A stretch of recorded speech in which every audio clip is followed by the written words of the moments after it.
they've failed. And that's part of why we're where we are. But what do we begin to do? Like Pat already said, the reason he asked me to come to join us today, in the midst of so many other things waiting to be done, is so that, and I'm going to plead with us, whatever we knew about this matter before, let us put it on one side of the table and listen with open mind. By the time we come to the end of the presentation, we probably will have a much different perspective from what we had before, and they're not conjectures. The envelopes that have been put in the hands of a few, we couldn't get enough of all the documents. There are 5 documents in them, in the envelopes. And those documents go to the root of what the problem is. If we can relate to those documents, it is within our reach to spread it around on such a scale that those who have been tormented in this union will receive a new life. Something will give way somewhere. We also have there are things that will come on screen, the ones that are in other forms, not easy to print like this. So we could see, because they are all verifiable things.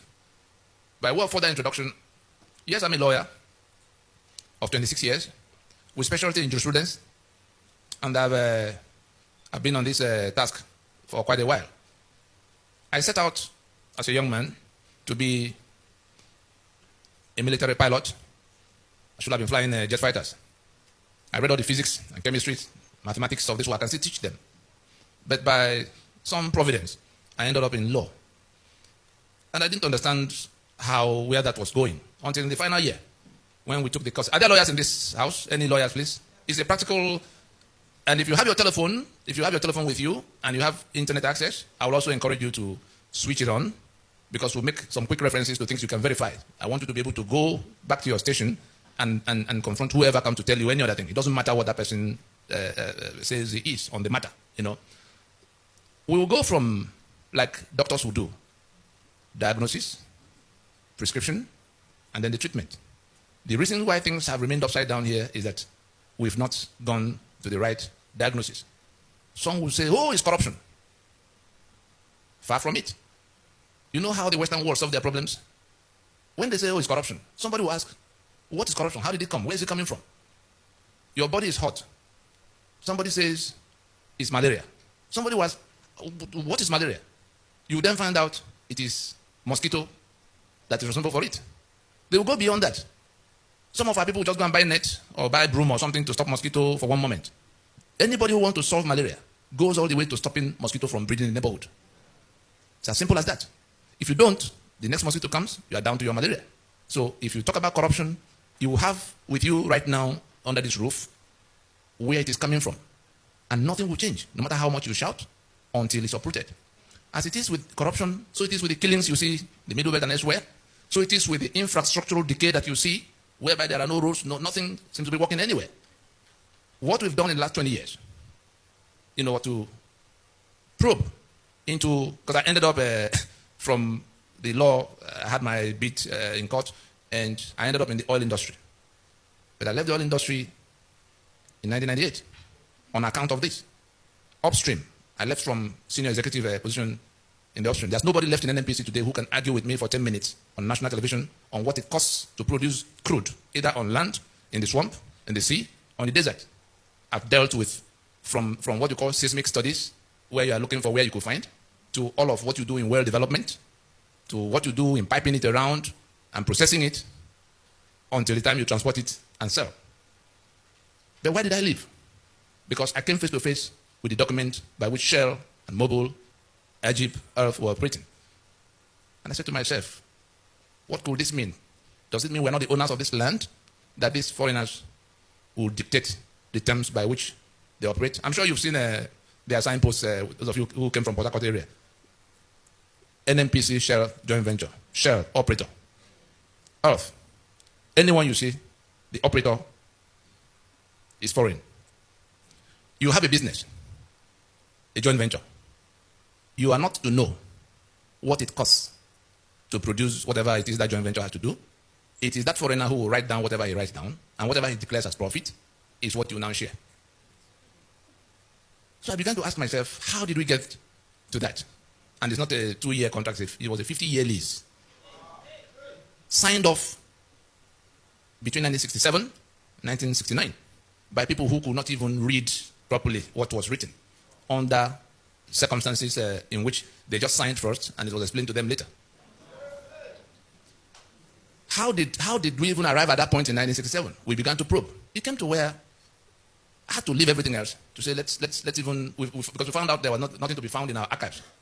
We asked some of our elders, people with gray hair, people who went to negotiate independence for Nigeria. I happen to have spent plenty of time with the last of them who were alive in course of the last 20 years at least. Enohoro, for instance, spent the last 7 years of his life trying to undo what they did in going to sign us up into this union. We shouldn't have been. But first things first, the research from the known to the unknown led us to where we had to go to. You know the way WikiLeaks gets its information? We had to get the information we were looking for by all means. We broke into the British archives using all available technologies. And by the time we saw what was in black and white, some of them with instructions that they should not be typed, because any day the wrong eyes see them, the whole edifice will come crashing down. Those documents are inside this room now. And we traced things from that way back to what became 1914. And from that 1914, before 1914, when we landed in 1900, when I'm sure some of you might have heard about the Royal Niger Company, that the British had to pay £865,000 to take over the trading areas in what they consolidated in readiness for the annexation of Southern Protectorate with the Northern Protectorate. That question of paying £865,000 at that time, somebody bought something from somewhere, and that person is still the owner of that piece of estate. Now your country, okay, take me to the map, no, not that. The ones in black and white, the one of 1912, the ones in black and white. Scroll down, you'll see. But let's go on until they get there. The Nigeria you have, yes, hold it there. The Nigeria you have is a joint venture. You saw Prince Charles the other day, and he came. You saw the sitting arrangement. We've not moved from where we were, as at that time they created the union. It was a business venture. It was the trade of the era, to go to wherever you can, beat them down, take whatever you can. So the British, the French, everybody was doing their own everywhere. But what became Nigeria was where the British had come towards this axis, and they managed to make their first landings. I'm sure you know about the Lagos colony of 1861, how Kosoko and Dosumo, like that, the oil rivers. They came from the Atlantic waterfront, entered into trade treaties and protection treaties with some of those trading partners in little bits and patches. Those treaties, dating back to the 1840s, 50s, 60s, and all of that, was what the British had in their hands. At the time, they were pushing northwards, because on all the other sides, where will I even, let me go closer so you can see. I know it's clear enough. They have a, you can use the flyer you have in your hand, the one that is broken. Don't mind the fact that it's broken. The flyer has that map. This is Atlantic. You see Lagos there, you see Port Harcourt here. This is the Atlantic waterfront. This British came. You can see that apart from River Niger, the map is divided into two sides. The British entered from this side, and all the parts in that lower part were already in their hands at the time. On the other side, I'm sure you all remember the jihad, which we still have. You remember that they were foreigners too who invaded, landed in Sokoto, 1804. And conquered the portion in green in your map. They overran them. 1804. The British came in the 1860s. That means they were here 60 years before the British got here. Now, having secured that portion that you see in green, they were pushing downwards. They also wanted to get to the Atlantic waterfront. The British wanted to get to what was left on the east. On the eastern side is Cameroon. On the northeastern side is Chad, then Niger, and then Benin Republic to the left. The French had already taken all of the other places. The British would have pushed all the way to here, if not for that caliphate that was already occupying here and pushing downwards. They met halfway in a fight that happened in the Ilori-Benue axis. Caliphate coming to the ocean, the British trying to secure the balance of the land. After a short while, it occurred to them, we're on the same mission, oh boy. Two robbery gangs after the same target. Say, why do we fight ourselves? Why don't you bring what you have? I bring what I have. We consolidate it so that we can share the benefits of having it permanently. And that was what became the amalgamation of 1914. Every document that transpired between them is in our possession, lodged in libraries across the world. Whatever they choose to do is already too late to be able to reverse the actions that have been initiated to salvage ourselves from what they've landed us into. Now, having reached that agreement, I'm sure some of us recall when the Caliphate was talking about dipping their Quran into the Atlantic Ocean. That is, they were telling the British at the time this matter of Nigeria, because it was for them a matter of conquest. That is, they had to conquer. But the British came with something else. They said, well, whenever you guys are done with whatever you came to do, we'll push on until we dip our Quran into the Atlantic Ocean. Anybody here ever heard about that? Yeah. Wonderful. Now, the document of the amalgamation was one in which, I'm sure, who are the ones from South Africa here? Good. The apartheid, what the Boers did in South Africa was exactly what the Fulani did with their British friends over our heads here to make this place their own over the heads of the owners of all the lands. A master-servant relationship. And the instrument of 1914, technical people, go back to what we first brought, the one in red, the one of 1913, so they can all read with us how, yes, I can see it from here, but the flyer you have, the one that has the map, let's see so that we can be on the same page.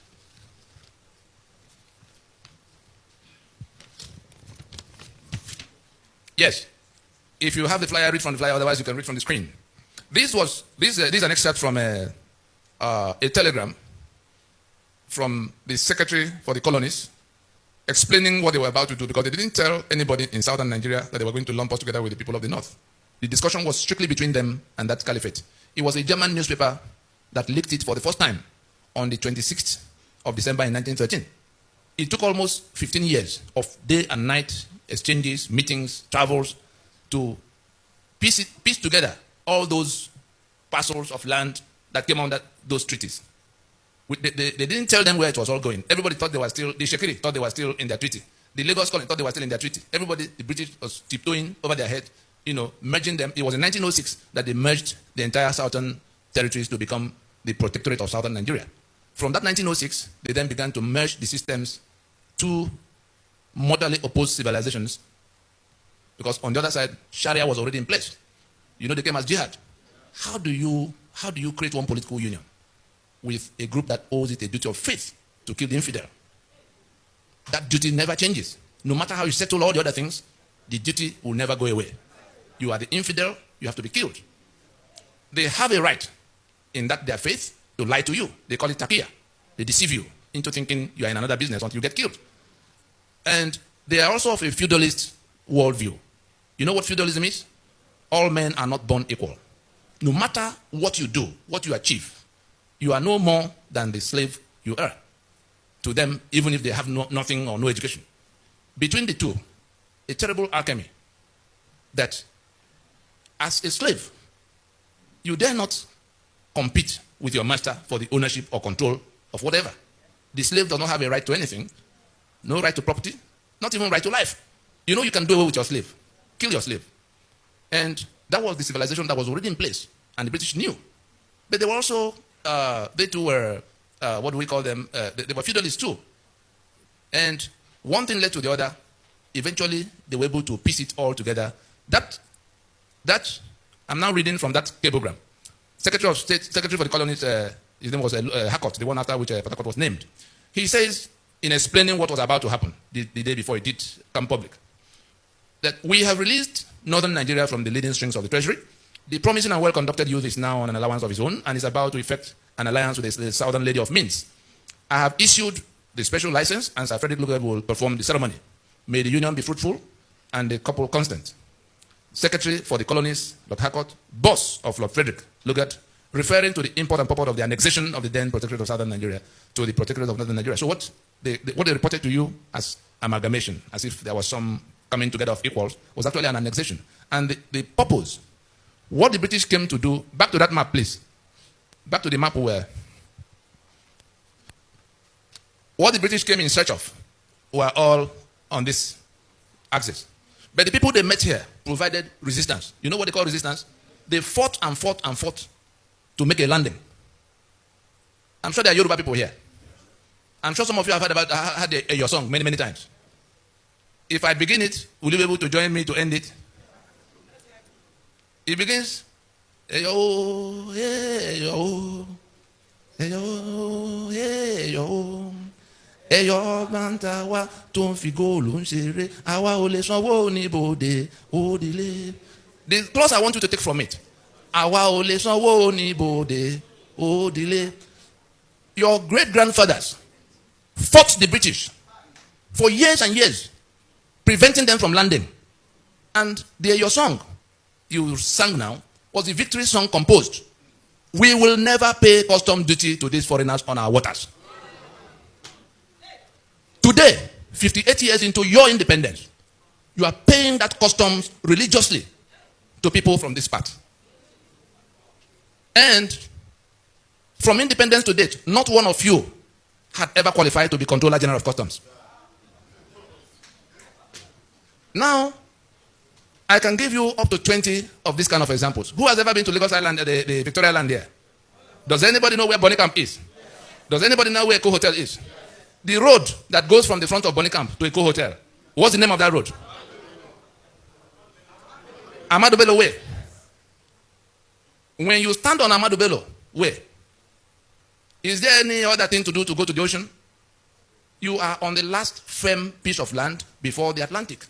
Have they not dipped their Quran into the Atlantic? Who collects the rent? The landlord or whoever? It's not the landlord that collects the rent. They take away over 2 trillion from these port operations every year. I won't call it misfortune. It so happened that a few months after Tinubu handed over to Fashola, we were at an event. He sat next to me. He was to speak before me. He finished, and I took over the microphone, and I asked him, I said, Governor Emeritus, in the 8 years you were governor here, what was the maximum sum you got from federal allocation? He was quick to remember. There was 73 billion naira. I had documents with me in that event showing that in all those 8 years, Nigeria did not take away anything less than 1.6 trillion as from port operation alone. 10% of 1.6 trillion is 160 billion. 5% therefore, 80 billion. Lagos getting 73 billion in the maximum meant that Lagos in those 8 years did not get even 5% of what Nigeria was taking away from their place. The event collapsed. It was a blue roof in Ikeja here. The event collapsed when, amidst all that noise, because I had come to tell them what we were doing. That if we do not act together to recover this land, you are not only going to remain the slaves you have been since that time, they will kill you and take your land and become the new owners to eliminate future claims. At the time these things were happening, we had also, in this project, we had also gone around the country whispering at that time to the other people who were in the same danger. Nobody would listen. Back to how we've arrived at 1914. Therefore, Nigeria was, as at that time, intended to be a marriage between the northern and the southern lady of means. I'm sure you hear about the oil industry, Igbo, blah, blah, blah. Who has been to Owerri here before? Does anybody know where they call Shell Camp in Owerri? Is there anybody here who has ever heard about Shell Camp in Owerri? There's a place called Shell Camp.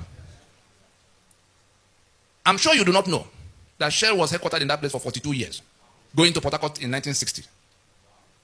And it's not a small facility. You know the Modotel Hotel that has become Rockview? That's the gate area. Government House Owerri, the whole of that government house, was inside that facility. Avanikoku, the university, was inside that facility. The Federal Medical Center after the university was inside that facility. That's on one side of the road. On the other side, the whole of that mobile police camp, all the way to back of prison. All these listed were fenced together as the headquarters of Shell for those 42 years. They went to Port Harcourt in 1960, and M.I. Okpara, as Premier of Eastern Region, bought that property. Then Owerri was a provincial capital. Why did they go to Port Harcourt? Because the pretense that they were dealing with some Niger Delta, some people that could not be properly described. They just wanted to create a woolly condition around that discussion because the Igbo fought them. Obarewe, the Oba in Benin, you know how he ended.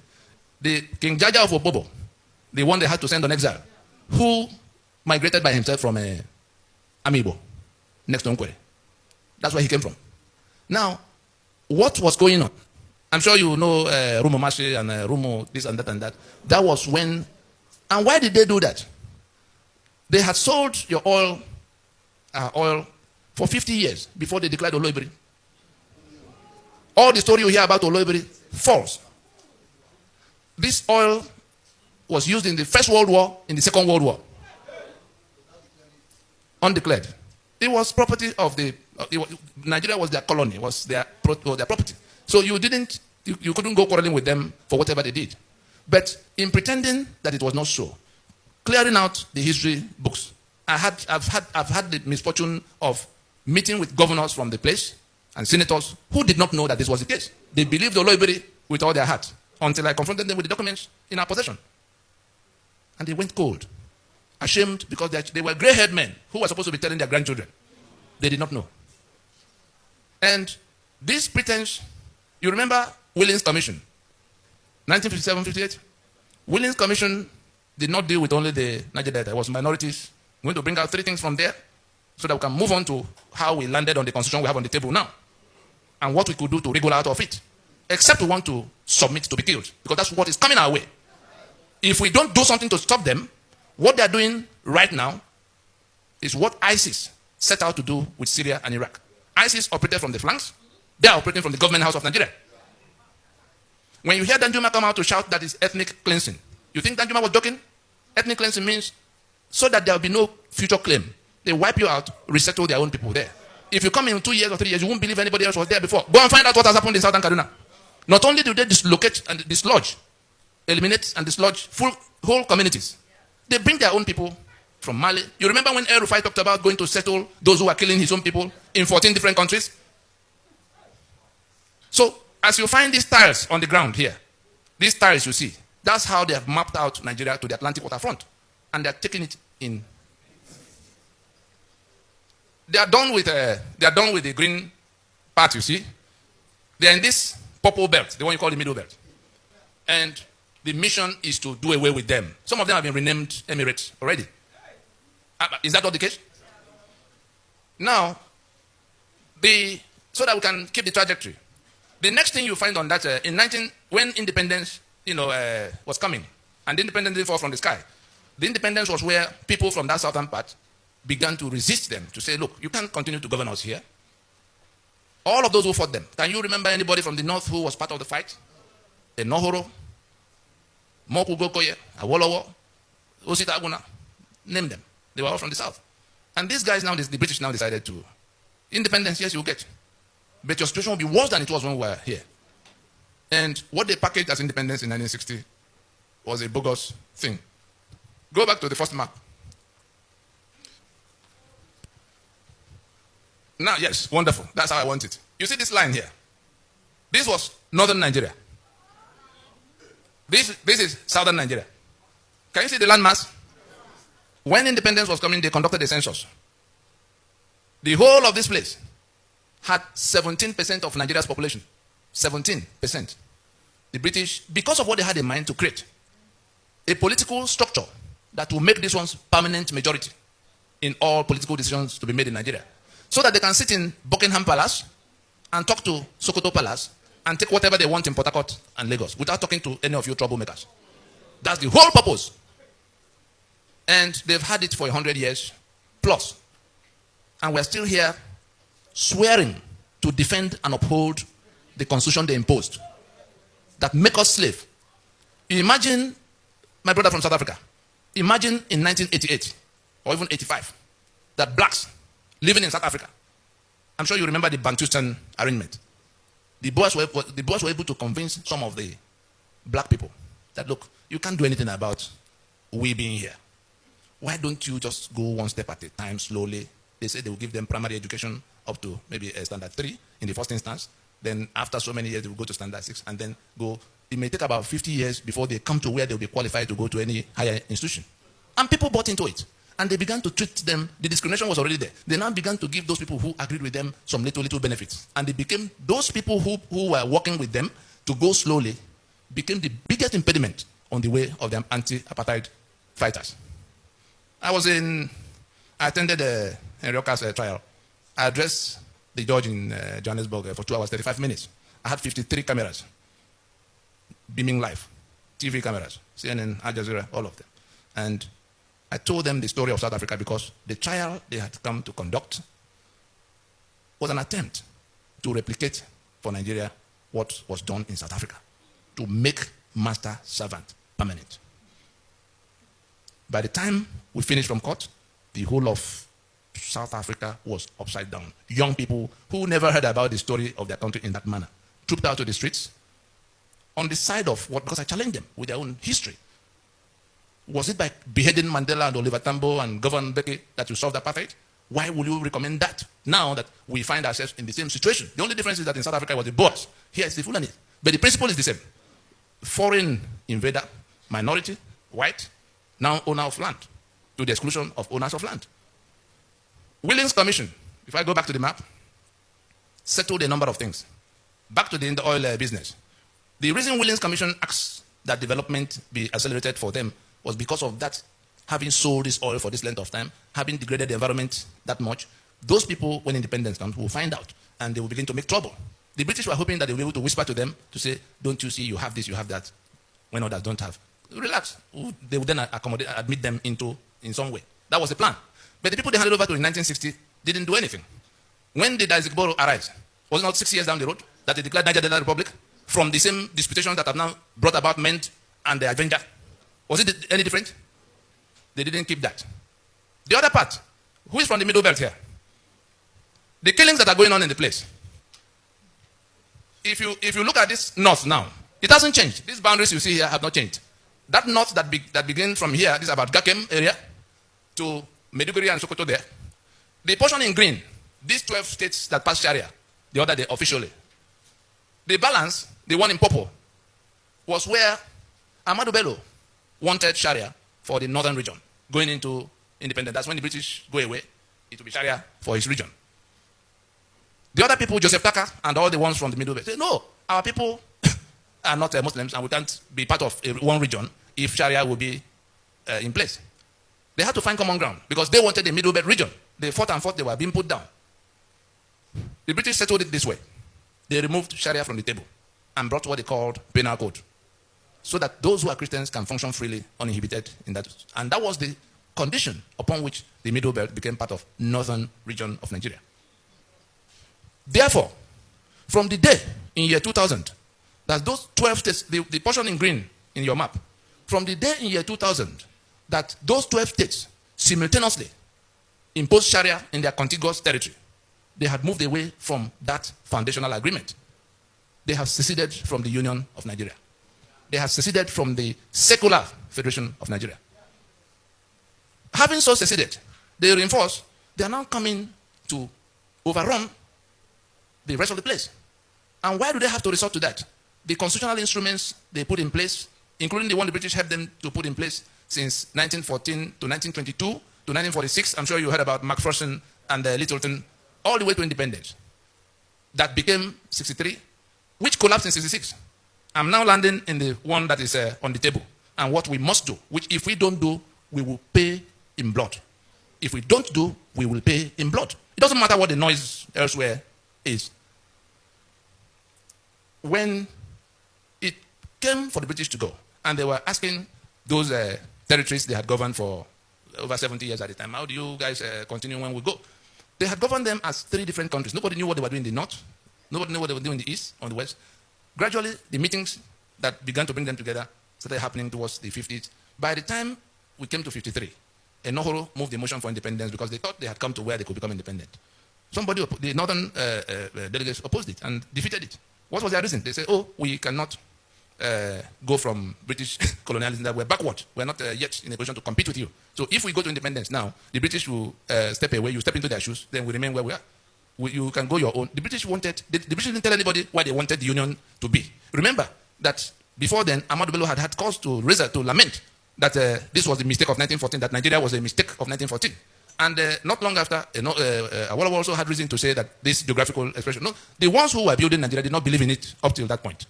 At what point did it now become something that has become non-negotiable, sacrosanct, indivisible? Because they've managed to impose, constitutional models away from what was agreed. Because by the time they were getting ready, they had to make themselves constitutions, as like you have Germany and France and Portugal going into European Union.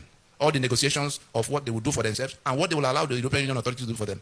The federal government is supposed to be a union office for independent units. And that was how they came. Yes, that's how they came to where they became one country, to have accepted that level of autonomy. And it was Ahmadu Bello that made that demand. In all, by 1966, the 5 constitutions that defined the federation, the coup came, those constitutions were toppled. All those who are talking about restructuring and how it will happen. Those constitutions that were toppled defined the Federation of Nigeria. From the moment they were toppled, the Federation of Nigeria ceased to be. The country was still in place. And a rogue federal government emerged. Elements who, wearing the garment of that Nigeria that had died, began to run riot, seizing the assets of all the federating units, which were contributing only 15% of their income, as they agreed, for the upkeep of the center. The center didn't own anything. So we came from being a federation into this unitarism. And by the time they were going to hand over in 1979, they had found a way to also work out something that became a constitution that was not discussed. And it was that constitution that was not discussed, in which they had created all kinds of structures from the 4 regions they met that were on ground in 1966. We have now 36 states created by decree. So a new majority has emerged. Each of the states has 3 senators at the place. So some of the 4 local government areas in which Kano alone has 44. And Lagos that had the same 20 local governments with them at the beginning is still keeping 20, whereas Kano had been broken into Kano and Jigawa. Between the 2 of them, they have 71 local government areas. What are they bringing to the treasury? Nothing. All the money Nigeria has to spend is between the oil money, the port money, and the VAT that is raised here. These people who bring nothing take 72% as of right in the place of sharing. And they're the ones who decide what other people will get, who they give more, who they give less. And in all of this, democracy, let me just refer to the documents you have in one of the documents you see where we try to define democracy, that we do not have a democracy because democracy is government of the people, by the people, for the people. In those three legs of definition, government of the people means that you, in exercise of your right to your sovereign right, decide the supreme laws of the land. The constitution we have on the table today did not come from that process. And so we have not decided whether we will live together or how we will live. The second leg is of the people, meaning that only your vote can send people to government house. And when they get to government house, they can only function according to that constitution you already made. Do we have that? The third leg, for the people, meaning that those who wield government powers must do so, not only in accordance with what was put in place in the constitution, but for your benefit. The reason we don't have the things that should have been coming to you as citizens is that you have not written the script of what should happen. And so you have in this constitution provisions that exclude responsibility towards you. Section 6C of your constitution absolves government of all responsibilities towards you. They don't owe you any school, they don't owe you any hospital, they don't owe you anything. Anything they do, they are doing out of the milk of human kindness. That is one. You have appropriation provisions. Section 81, Section 82 hands over the keys to the treasury to the president. Section 121, 122 hands over the keys to the treasury to the governors. So they don't owe you any obligation. They have the spare key to the treasury. They have immunity in Section 308. At what point are you going to get anything from them? How did you come about that constitution? By imposition. And what all the cry and demand for repairing this place goes to is to say, let us accept we have departed from the foundation of being a federation. Because if we were a federation, Lagos port would belong to Lagos, oil and gas of Niger Delta belong to them. The middle belt, where killings are going on unabated, unchallenged, will have the right to defend themselves because they will have guns.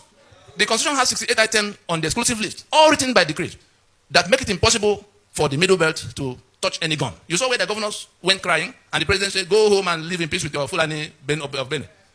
If we do not remove that from that constitution, nothing will resolve that question.